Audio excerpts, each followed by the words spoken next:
네, 지금 우리는 계속 마가복음의 말씀을 우리가 함께 살펴보고 있는데요. 오늘은 이 마가복음 2장 18절부터 22절을 통해서 우리가 예수님의 삶과 또 예수님의 가르침에 대해서 계속 배워가겠습니다. 하지만 오늘 본문으로 들어가기 전에 한 사람의 이야기를 먼저 들려드리고 싶습니다. 이 사람은 1483년도에 부유한 집안에서 태어났습니다.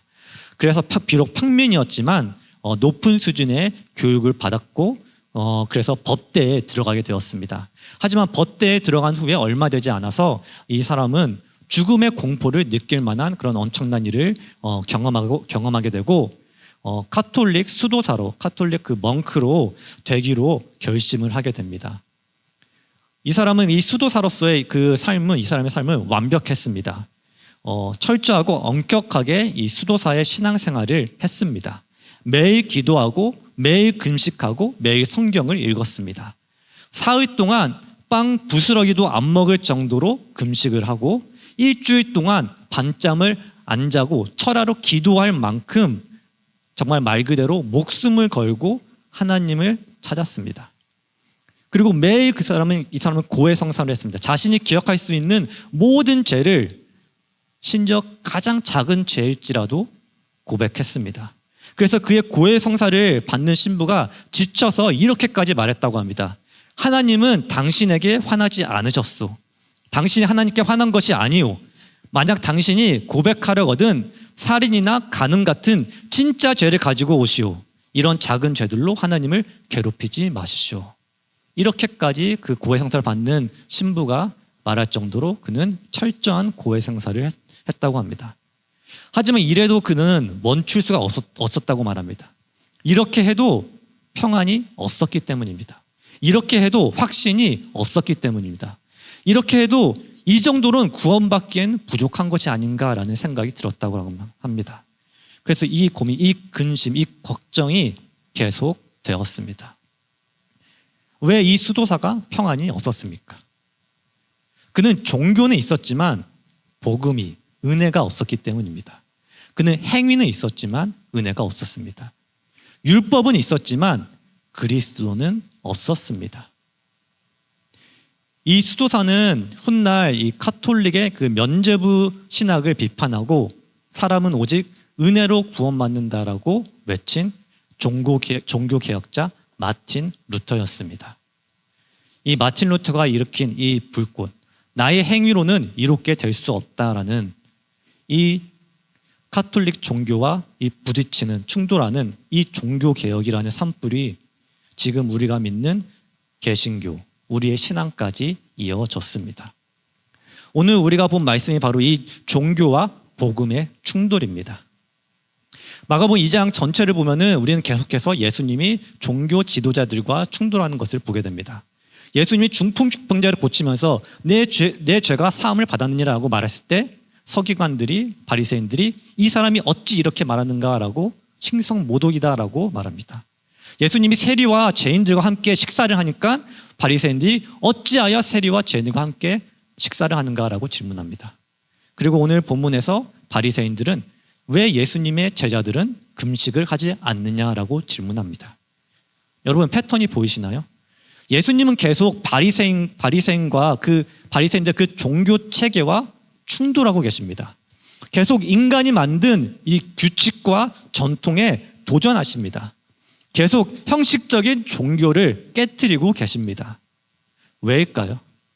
그것은 바로 종교는 사람을 죽이지만 복음은 사람을 살리기 때문입니다.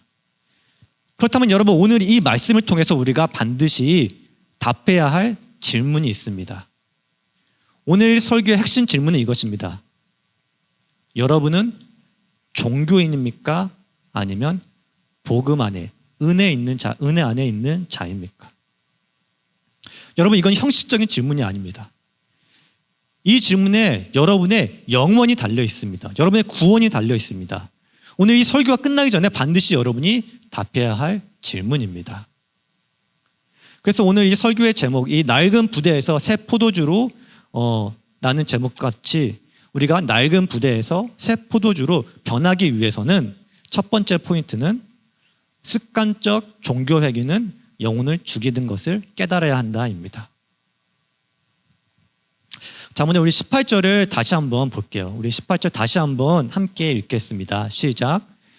요한의 제자들과 바리새인들이 금식하고 있는지라 사람들이 예수께 와서 말하되 요한의 제자들과 바리새인의 제자들은 금식하는데 어찌하여 당신의 제자들은 금식하지 아니하나이까. 자, 헬라어 원문을 보면은 여기에서 이 금식하고 있는지라이라는 이 표현은 이 원어로는 미완료형입니다. 즉 이거는 일회성 사건이 아니라 계속적이고 습관적인 행동이라는 것을 의미합니다. 즉 바리새인들은 그냥 한 번 금식한 것이 아니라 계속해서 반복적으로 습관적으로 금식하고 있었다는 것을 의미합니다. 이게 매우 중요한 포인트입니다. 왜냐하면 이것이 바로 종교의 특징이기 때문입니다. 종교는 반복적이고 습관적인 행위에 기초합니다. 그렇다면 여기서 우리가 할 수 있는 질문이, 그렇다면은 금식하는 게 나빠서 예수님이 그렇게 말씀하셨는가라는 거죠.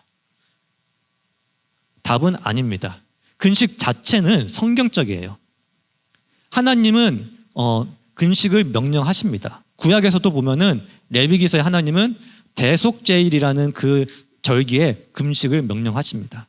하지만 이 금식은 1년에 한 번 하는 금식이었습니다. 그 외에 이제 구약에서 이제 금식이라는 것이 나올 때 금식을 하는 것을 보면은 그 금식은 자발적으로 위기의 순간에 금식을 하면서 하나님께 나아오는 그런 자발적인 금식입니다. 즉 금식은 성경적인 것인데 하나님이 이제 스페시픽하게 이제 하나님이 율법으로 꼭 해야 한다고 정하셨던 그 금식은 1년에 한 번 하는 금식이었다는 거죠. 하지만 바리새인이 지금 하고 있는 금식은 그것과 다른 금식입니다. 누가복음 18장 12절을 보면 바리새인들은 이렇게 기도하는데 나는 일에 2번씩 금식하고 라고 이렇게 기도합니다. 이 역사적 기록에 따르면 바리새인들은 매주 월요일과 목요일에 이렇게 금식했다고, 일주일에 2번씩 금식했다고 기록되고 있습니다. 이 전통에 따르면은 모세가 월요일에 시내산에 올라가고 목요일에 시내에서 내려왔다, 그렇게 전해지고 있기 때문에 일주일에 이 2번을 금식한다고 합니다. 여기서 중요한 점은 이겁니다. 바리새인의 금식은 율법에는 없는 금식이라는 거예요. 하나님께서 일주일에 2번 금식하라고 명령하신 적이 없습니다. 이것은 바리새인들이 스스로 만든 규칙이라는 거예요. 그리고 이것을 자기들이 스스로 만든 규칙을 안 지키는 사람들을 지금 정죄하고 있다는 것입니다. 즉 바리새인의 금식은 형식적인 종교 행위였던 것이죠. 자, 그럼 이런 형식적인 종교 행위에 대해서 하나님이 어떻게 생각하시는지 한번 우리 살펴볼게요. 이사야서 58장 3절부터 7절 좀 긴 구절인데 우리가 한번 보면은 하나님이 이렇게 말씀하십니다. 우리가 금식하되 어찌하여 주께서 보지 아니하시오며 우리가 마음을 괴롭게 하되 어찌하여 주께서 알아주지 아니하시나이까. 보라, 너희가 금식하는 날에 오락을 구하며 온갖 일을 시키는도다. 보라, 너희가 금식하면서 논쟁하며 다투며 악한 주먹을 치는도다. 너희가 오늘 금식하는 것은 너희의 목소리를 상달하게 하려는 것이 아니니라. 이것이 어찌 내가 기뻐하는 금식이 되겠으며 이것이 어찌 사람이 자기의 마음을 괴롭게 하는 날이 되겠느냐. 그의 머리를 갈대같이 숙이고 굵은 배와 재를 펴는 것을 어찌 금식이라 하겠으며 여호와께 연락될 날이라 하겠느냐. 내가 기뻐하는 금식은 흉악의 결박을 풀어주며 멍에의 줄을 끌어주며 압제당한 자를 자유하게 하며 모든 멍에를 꺾는 것이 아니하겠느냐. 또 줄인 자에게 내 양식을 나누어 주며 유리하는 빈민을 집에 들이며 헐벗은 자를 보면 입히며 또 내 고륙을 피하여 스스로 숨지 아니하는 것이 아니하겠느냐. 여러분, 여기서 하나님이 원하시는 금식이 무엇입니까? 금식을 일주일에 몇 번 하는지 얼마나 하는지를 하나님이 묻지 않으세요. 하나님께서 원하는 금식은 형식과 방법이 아닌 정의, 종교적 의식이 아닌 긍휼과 사랑이라고 하나님이 말하십니다. 이와 똑같은 책망을 예수님이 또한 하십니다. 마태복음 24장 23절에 화 있을진저 외식하는 서기관들과 바리새인들이여, 너희가 박하와 회향과 근체의 11조는 들이되 율법에 더 중한 바 정의와 긍휼과 믿음은 버렸도다. 그러나 이것도 행하고 저것도 버리지 말아야 할지니라. 예수님이 화 있을진저라고 말하면서 바리새인들을 책망하는 말이 그들이 작은 것들, 이 율법의 작은 디테일들은 지키면서 큰 것은 긍휼과 자비와 정의는 버렸다라고 말씀하고 계시는 거예요. 하나님이 진짜로 원하는 것은 그들이 율법을 지키면서 무시하고 있었다는 것이에요. 그래서 사도 바울 또한 우리에게 이렇게 명령합니다.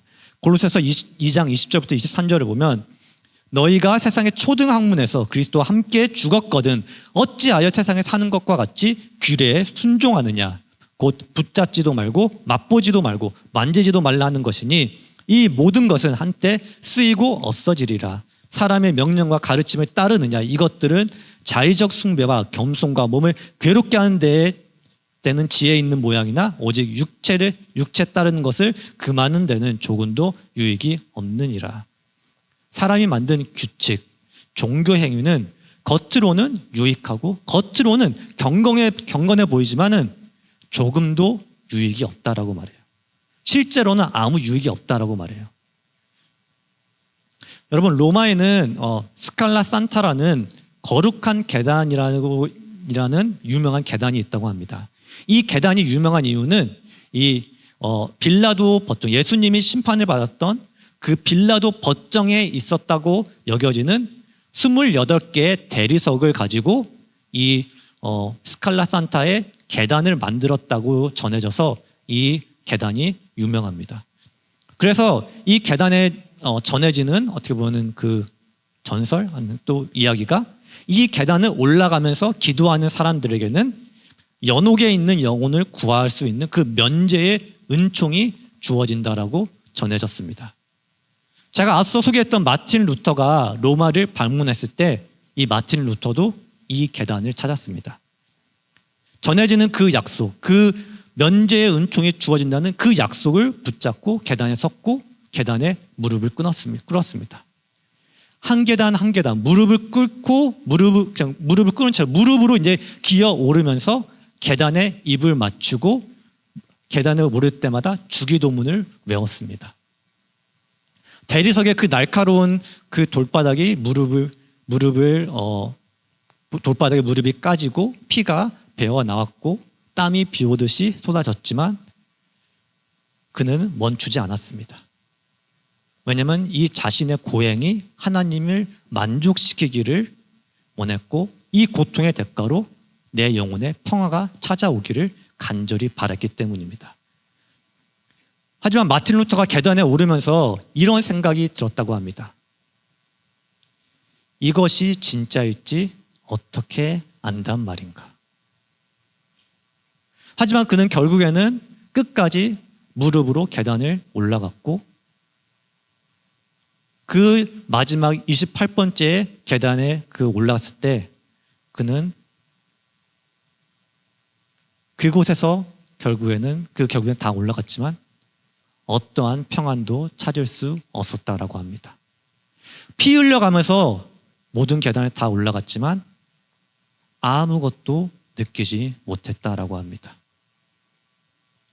여러분 이것이 종교 행위의 비극입니다.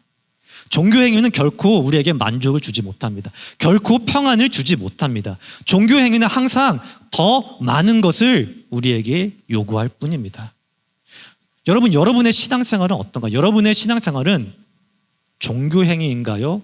아니면 은혜의 삶, 믿음의 삶인가요? 여러분이 하고 있는 이 신앙생활 가운데 얼마나 많은 것들이 습관적으로, 기계적으로 어떠한 의미도 없이, 미닝이 없이 하고 있는 행위인가요? 여러분 어제 성경 읽었을 때 어땠나요? 성경을 어제 읽으셨다면은 정말로 성경은 가운데 하나님의 음성을 들으셨나요? 아니면 띡 한 장 읽고서는 오늘 읽을 걸 읽었자고 그냥 체크박스를 하는,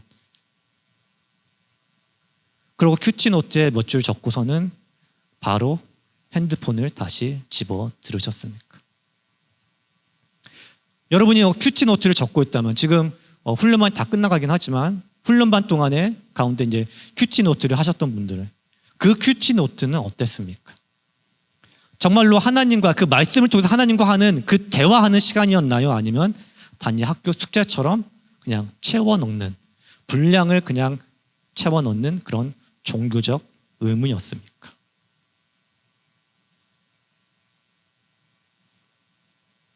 하루 성경을 안 읽으면, 큐티를 안 하면, 기도를 안 하면은 죄책감으로 오늘 성경을 안 읽었으니까, 큐티를 안 했으니까, 기도를 안 했으니까 나는 나쁜 크리스천이야 라는 그러한 생각을 갖고 계십니까? 아니면 혹 이런 죄책감마저도 없이 신앙생활을 하고 있습니까? 여러분이 그러한 행위가, 그런 성경을 읽고 기도하는 그러한 행위가 없었을 때 죄책감과 나는 나쁜 크리스천이라는 그런 마음이 밀려 들어온다면은 어쩌면 여러분의 성경 읽기와 기도와 큐티는 은혜의 수단이 아니라 율법의 멍에, 율법의 짐이 되어버린 것 수도 있습니다. 지금 여러분의 예배를 한번 생각해 보시길 원합니다.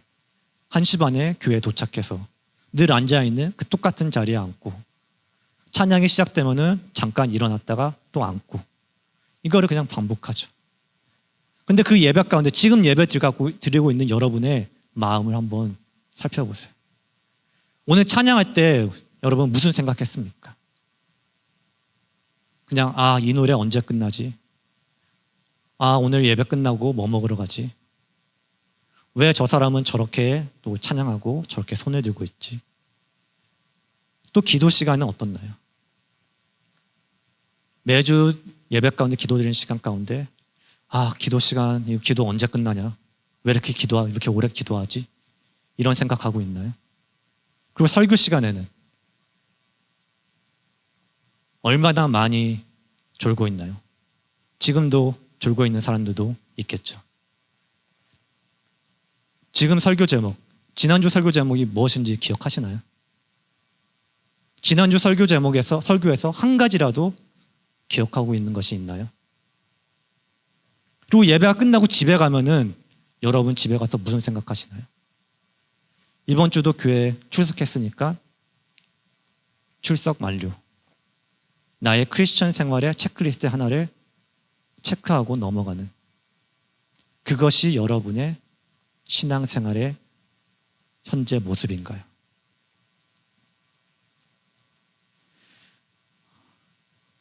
여러분의 하는 기도 또한 한번 생각해 보세요.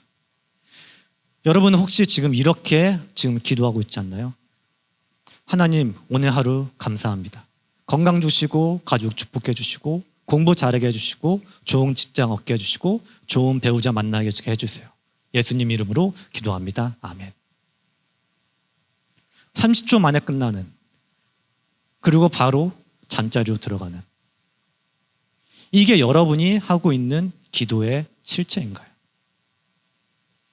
여러분, 이게 정말로 하나님이 여러분에게서 듣고 싶은 기도인가요? 이게 정말로 전능하신 하나님, 온 우주를 창조하신 나의 왕이 되신, 나의 아버지 되시는 하나님과 함께하고 있는, 하나님께 올려드리는 그 대화인가요? 이건 단지 잠들기 전에 하는 종교의식이에요. 하나님 없이도 누구도 할 수 있는 종교 행위예요. 그리고 리더들에게 한번 물어볼게요. 왜 리더가 되었나요? 왜 이 리더의 직분을 맡고 있나요? 정말로 예수님을 사랑해서인가요? 정말로 사람들을 섬기고 싶어서 그 리더의 자리에 있나요? 아니면 사역자가 시키니까? 아니면 나의 신앙생활에서 청년부 리더라는 그 한 줄을 추가하려고? 아니면 사람들에게 정말 열심히 하고 있는 사람이가, 정말 신앙생활 열심히 하고 있네라는 그 인상을 주고 싶어서 지금 리더의 자리에 남아있나요? 섬김의 기쁨이 여러분에게 있습니까? 아니면 의무감이랑 부담감이랑 탈진만이 지금 남아있나요?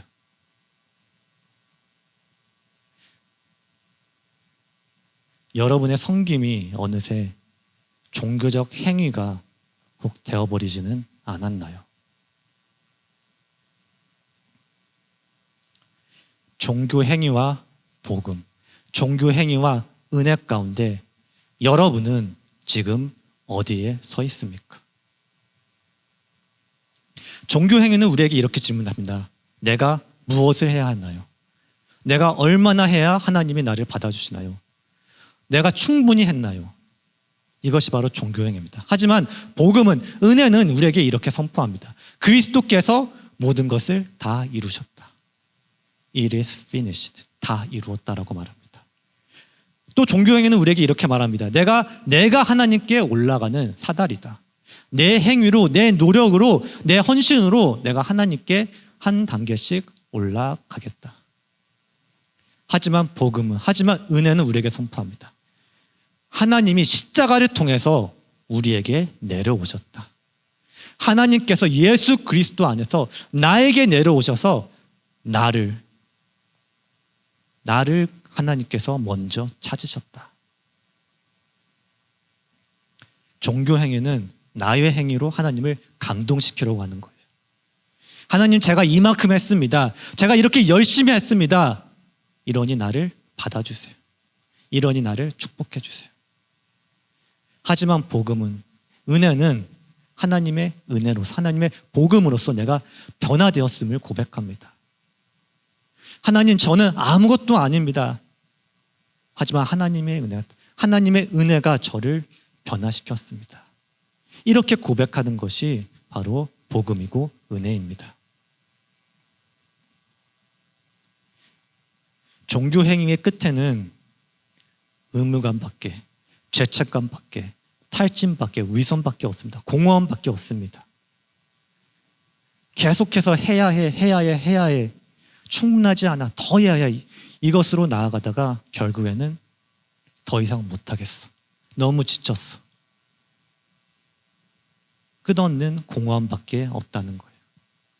하지만 복음으로, 은혜로 사는 삶은 예수님이 다 이루셨기에 기쁨이 넘치고, 내가 더 이상 율법 아래 있지 않기 때문에 자유가 넘치고, 이제 내가 아니라 내 안에 그리스도께서 사시게 되기 때문에 능력이 넘치는 삶입니다. 그리스도 안에서 내가 완전해졌기 때문에 충만함이 넘치는 그 삶이 복음의 삶, 은혜의 삶이라는 거예요. 여러분은 종교 행위와 은혜 둘 중 가운데 여러분은 오늘 무엇을 선택하시겠습니까? 두 번째로, 낡은 부대 새 포도주를 변하기 위해서는 두 번째로 복음은 절대적으로 유일하다는 것을 우리는 깨달아야 합니다. 우리 19절과 20절을 다 함께 한 목소리로 함께 읽겠습니다. 시작. 예수께서 그들에게 이르시되 혼인집 손님들이 신랑과 함께 있을 때에 금식할 수 있느냐? 신랑과 함께 있을 동안에는 금식할 수 없느니라. 그러나 신랑을 빼앗길 날이 이르느니 그날에는 금식할 것이라. 자, 여기서 예수님은 자신을 신랑이라고 부르며 비유로 말씀하십니다. 이것은 그냥 간단히 지나칠 수 없는 엄청난 예수님의 주장입니다. 영어 번역을 보면은 신랑을 the bridegroom 이렇게 번역합니다. 그냥 어떤 신랑이 아니라 그 신랑, 특정한 신랑을 의미하는 겁니다. 즉 예수님이 자신을 신랑이라고 부르실 때는 이건 단순한 비유가 아니라 특정한 신랑을 생각해 두시고 그 신랑을 의미하면서 말씀하시는 것입니다. 예수님의 그 활동 당시에 히브리 사람들이 알던 구약에서의 신랑이 누구였는지 아십니까? 바로 여호와 하나님이셨습니다. 이사야서 54장 5절을 보면 이는 너를 지으신 이가 내 남편이시라. 그 이름은 만군의 여호와이시며 내 구속자는 이스라엘의 거룩한 이시라. 그는 온 땅의 하나님이라 일컬음을 받으실 것이라. 하나님께서 이스라엘의 남편이라고 말씀하세요. 그렇다면 예수님께서 자신을 신랑이라고 소개할 때 하나님이 무엇을 말씀하고 계시는 거죠?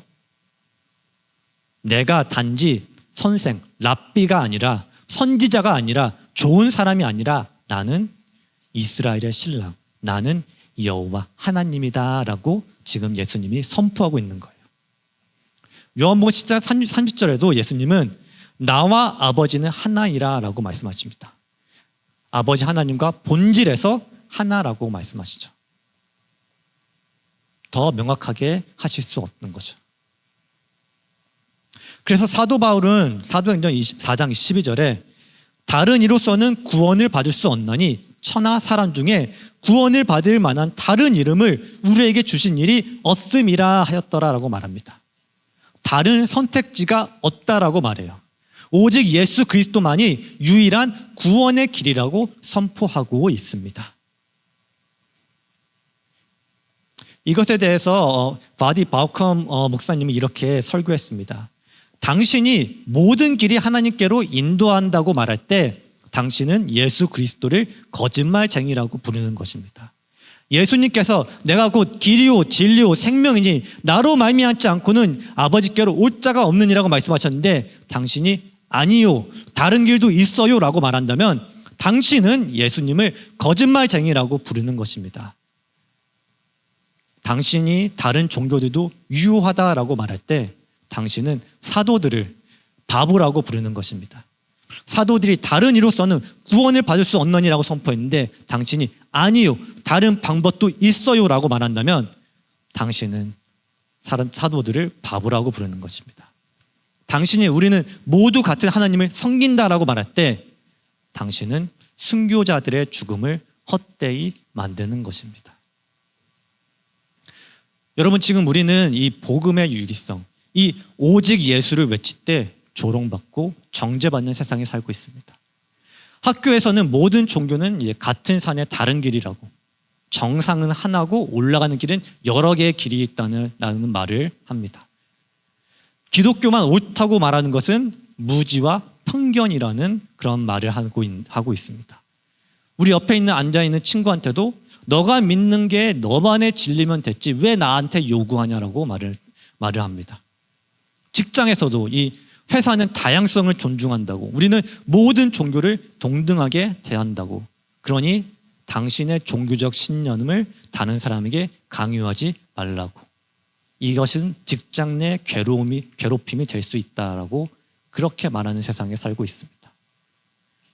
SNS에서도 보면은 기독교만이 옳냐고 조롱하고 21세기에도 이러한 구작다리 그러한 사상을 갖고 있냐라고 우리를 비아냥합니다. 또 사랑의 하나님이라면 모두 사람을 다 받아줘야지 너무 편협적이다라는 말을 듣습니다. 이것은 사랑처럼, 이것은 관용처럼, 이것은 지혜인 것처럼 들립니다. 하지만 여러분, 이것은 지옥에서 온 거짓입니다. 사탄의 거짓입니다. 우리가 대학에서 A+를 받고 싶어서 교수의 비위를 맞추고 예수님을 부인하는 그러한 삶을 혹 여러분 살고 있지 않습니까? 직장에서 승진하고 싶어서 상사에게 잘 보이려고 복음을 숨기면서 살고 있지 않습니까? SNS에서 좋아요를 많이 받고 싶어서 친구들에게 미움받고 싶지 않아서 이 복음의 유일성, 그리스도의 유일성을 포기하며 살고 있지는 않습니까? 여러분이 예수님 외에도 다른 길이 있다라고 말한다면은 여러분은 예수님을 거짓말쟁이로 만드는 것입니다. 만약 다른 길로도 우리가 구원을 받을 수 있다면 왜 예수님이 십자가에서 죽어야 했습니까? 왜 예수님이 그 끔찍한 고통을 받으셔야 했습니까? 만약 다른 길이 있었다면 십자가는 불필요합니다. 마태복음 26장 39절에 조금 나아가서 얼굴을 땅에 대시고 엎드려 기도하여 이르시되 내 아버지여 만일 할만하시거든 이 잔을 내게서 지나가게 하옵소서. 그러나 나의 원대로 마시옵고 아버지의 원대로 하옵소서 하시고, 예수님이 이렇게 기도했습니다. 여러분, 예수님이 무엇을 기도했나요? 만약 다른 방법이 있다면, 만약 다른 길이 있다면, 십자가 외에 다른 길이 있다면은 이 십자가를 피하게 해주소서, 이렇게 간구했다는 거예요. 만약 다른 방법이 있었다면 하나님은 그 잔을 거두셨을 것입니다. 하나님은 십자가로 예수님을 인도하지 않으셨을 것입니다. 하지만 하나님은 그 잔을 거두시지 않으셨어요. 왜죠? 다른 길이 없었다는 거예요. 인류를 구원한 유일한 방법은 예수 그리스도께서 십자가에서 죽으시는 그 방법 외에는 없으셨다는 거예요. 그래서 십자가는 이렇게 외치는 거예요. 다른 길은 없다. 오직 예수 그리스도의 피만이 우리의 죄를 씻을 수 없다. 이것이 유일한 길이다라고 십자가는 증명하고 있다는 거예요.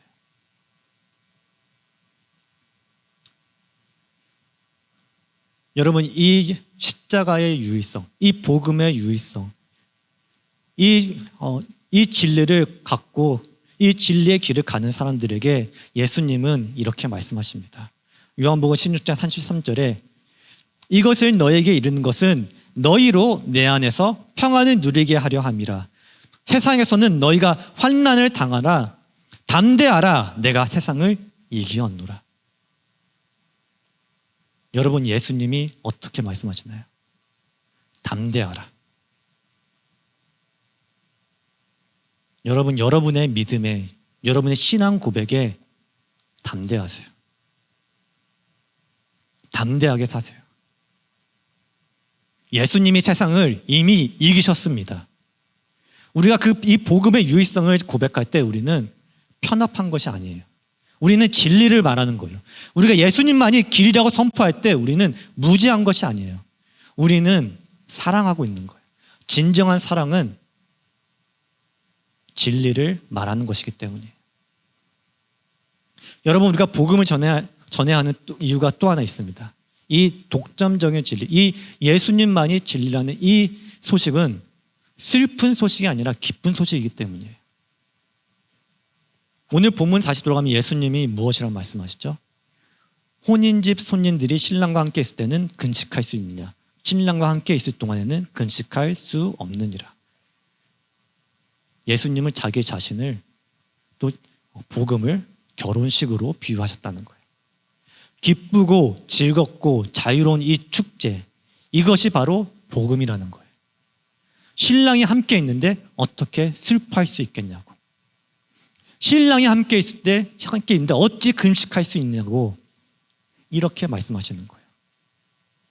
요한복음 15장 11절에서도 내가 이것을 너에게 이름은 내 기쁨이 너희 안에 있어 너희 기쁨을 충만하게 함이라.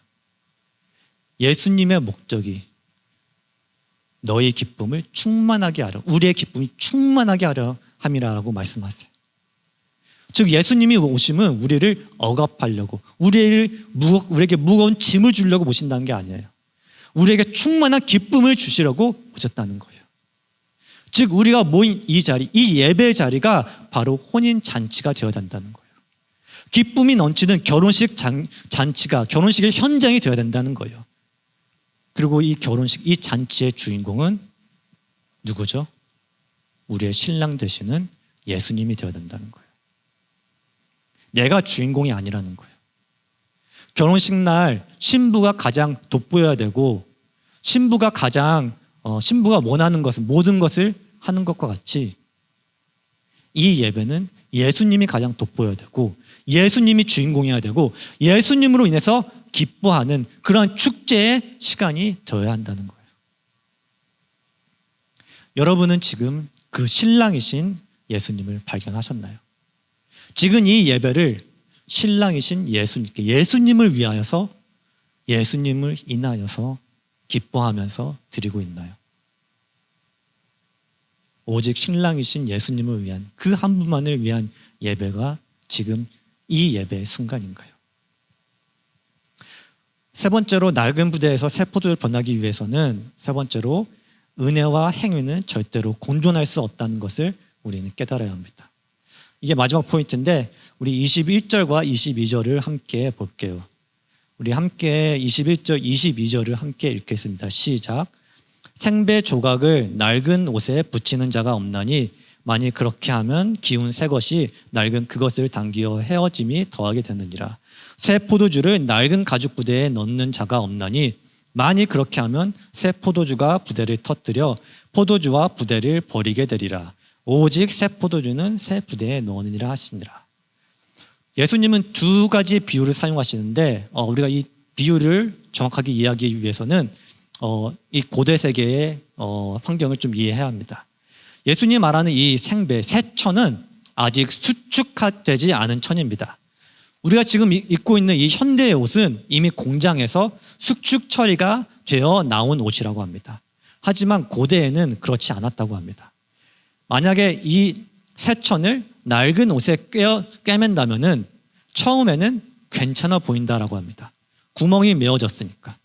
하지만 세탁할 때 이 새천이 수축한다고 합니다. 그러면은 이 낡은 옷은 수축이 이미 끝났으므로 더 이상 수축되지 않는다고 해요. 그런데 이 새천이 수축되면서 낡은 옷을 잡아당기면은 어떤 결과가 일어나겠죠? 옷이 찢어지고 구멍이 더 커지게 됩니다.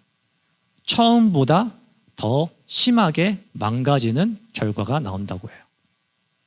두 번째 비유, 이 새 포도주와 낡은 부대 또한 이러한 비유예요. 고대에서는 포도주를 유리병이 아니라 가죽 부대에 저장했다고 합니다. 새 포도주는 계속 발효합니다. 그래서 그 발효 과정에서 가스가 나와서 팽창한대요. 그래서 이 새 포도주를 새 가죽 부대에 넣으면은 이 발효 과정에서 나오는 이 가스로 인해서 팽창해도 이 새 가죽이 유연해서 같이 팽창할 수가 있다고 합니다. 그래서 가스가 발생해도 부도가 늘어나면서 이 새 포도주를 담을 수 있다고 해요. 하지만 낡은 가죽 부대는 이미 딱딱해져서 팽창하지 않는다고 합니다. 오래되어서 탄력을 잃었다라고 말해요. 그래서 만약 새 포도주를 낡은 부대에 넣으면은 그 발효 과정에서 가스가 발생하는데 이 낡은 부대가 그거를 담지 못한다, 팽창하지 못한다고 해요. 그 결과 부대가 터지고 포도주가 다 쏟아진다는 거예요. 그래서 새 포도주와 부대 둘 다 망가지게 된다는 거예요. 예수님이 왜 이 비슷한 결과를 가지고 같은 결과를 가진 이 두 가지 비유를 사용하셨을까요? 강조하기 위해서예요. 이 두 비유가 전하는 이 메시지를 강조하기 위해서예요. 그리고 이 메시지는 복음, 새 것과 이 복음과 율법주의, 이 낡은 것은 절대로 섞일 수 없다라는 거예요. 새천과 낡은 옷을 섞으려고 하면은 둘 다 망가지는 것처럼, 새 포도주와 낡은 부대를 섞으려고 하면 둘 다 망가지는 것처럼, 복음과 은혜와 율법주의를 섞으려고 하면 둘 다 망가진다는 거예요.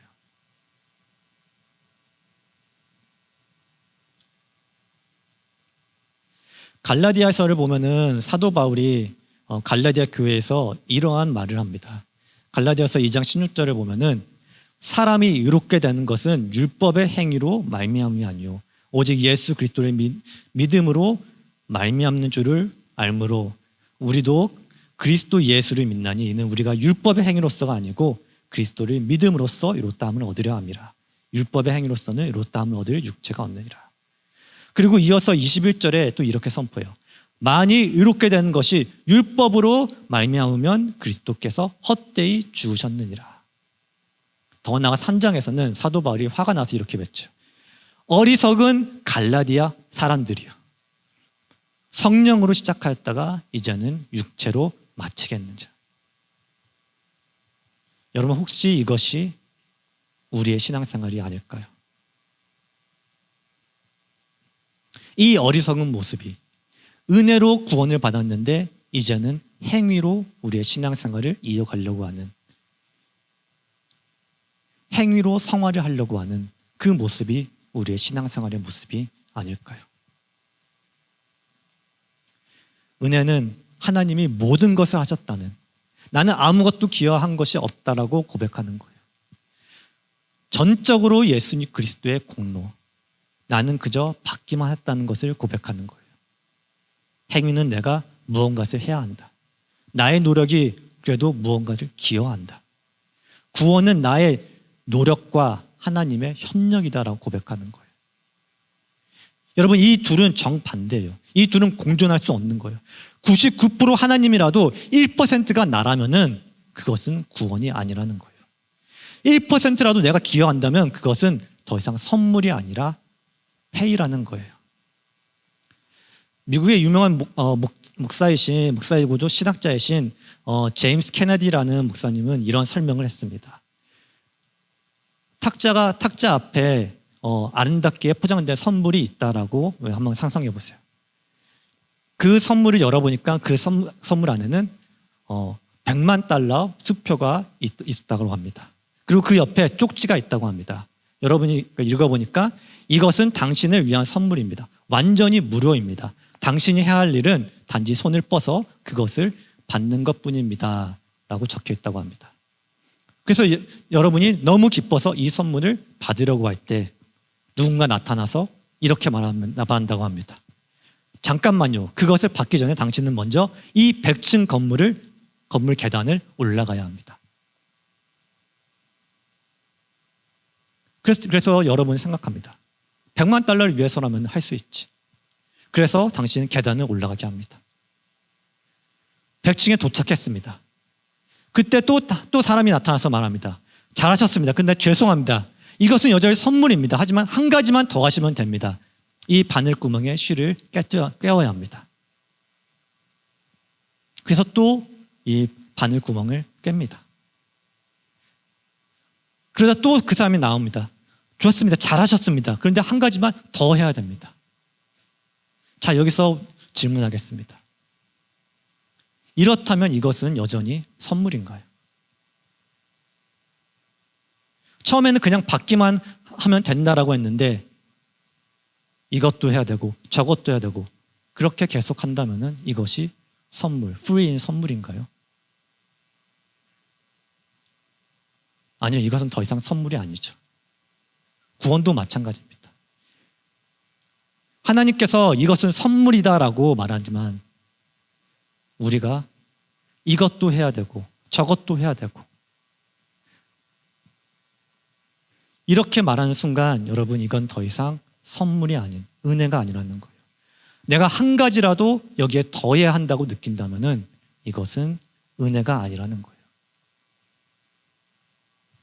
혹 여러분의 신앙이 이러한 복음 플러스 알파로 하는 복음 플러스 무언가가 여러분의 신앙생활 아닙니까?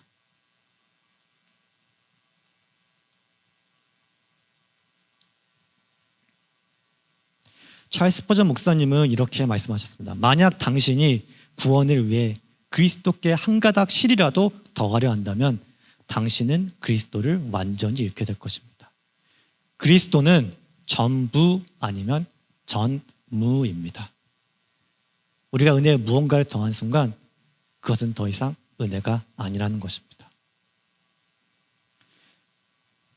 여러분, 만약 여러분이 지금 하나님 앞에 서 있다면 그리고 하나님이 여러분에게 왜 내가 너를 천국에 들여보내야 하느냐라고 이렇게 질문한다면 여러분의 첫 번째 생각은 무엇이겠습니까?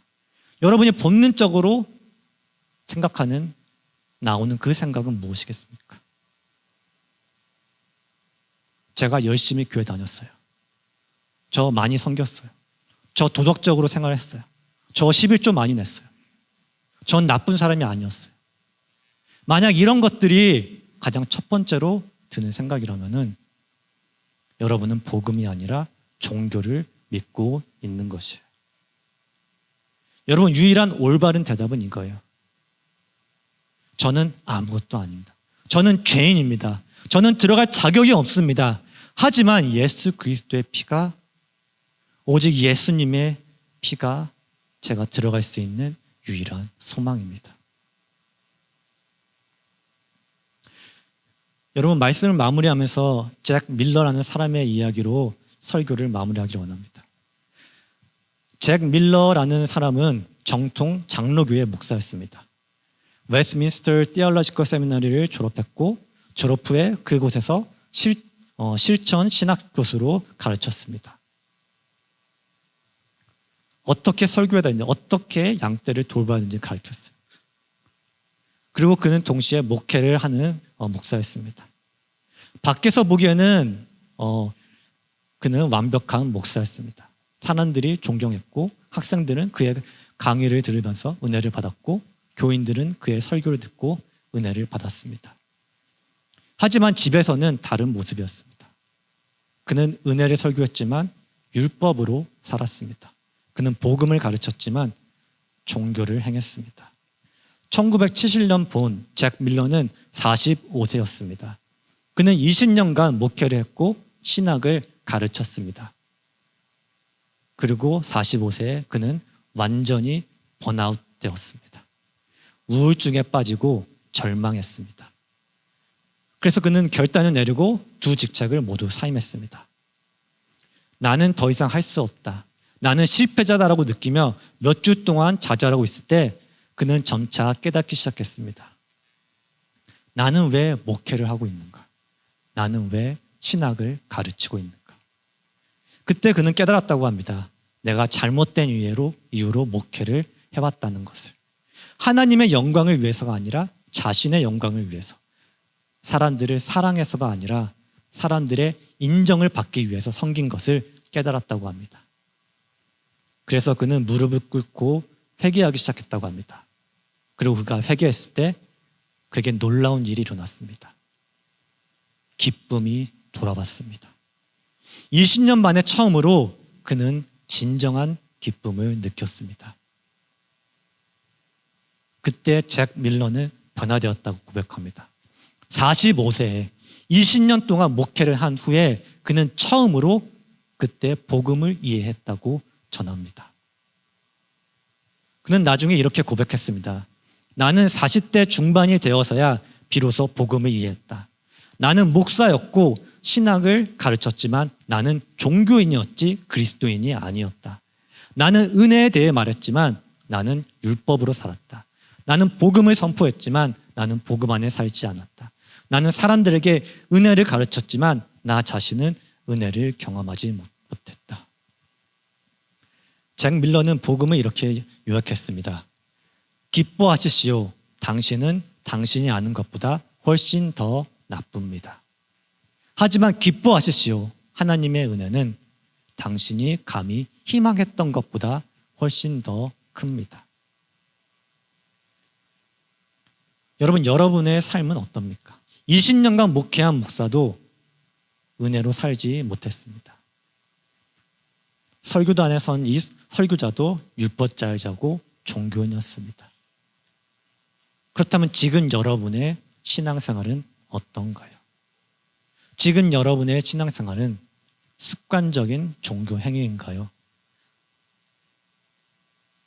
아니면 신랑의 기쁨에 동참하는 축제의 현장인가요? 교회에서 자랐다고 해서 내가 복음을, 은혜를 아는 것이 아닙니다. 성경을 많이 읽었다고 해서 내가 복음을, 그 은혜를 경험한 것이 아닙니다. 신앙을 공부했다고 해서 내가 복음으로, 은혜로 사는 것이 아닙니다. 여러분은 어떤 삶을 살 것인가요? 복음으로 만들어진 그 새 부대, 그 새 포도주의 삶을 살 것인가요? 아니면 행위로 굳어진 낡은 가죽 부대의 삶을 살겠습니까? 우리의 신앙은 처음부터 끝까지 은혜로, 시작도 은혜, 과정도 은혜, 끝도 은혜가 되어야 될 줄 믿습니다. 이 은혜에 나의 노력을 더하지 말고, 나의 공로를 더하지 말고, 세상 방식을 더하지 말고, 오직 은혜로, 오직 복음으로, 그것으로 충분한 여러분이 되기를 소원합니다.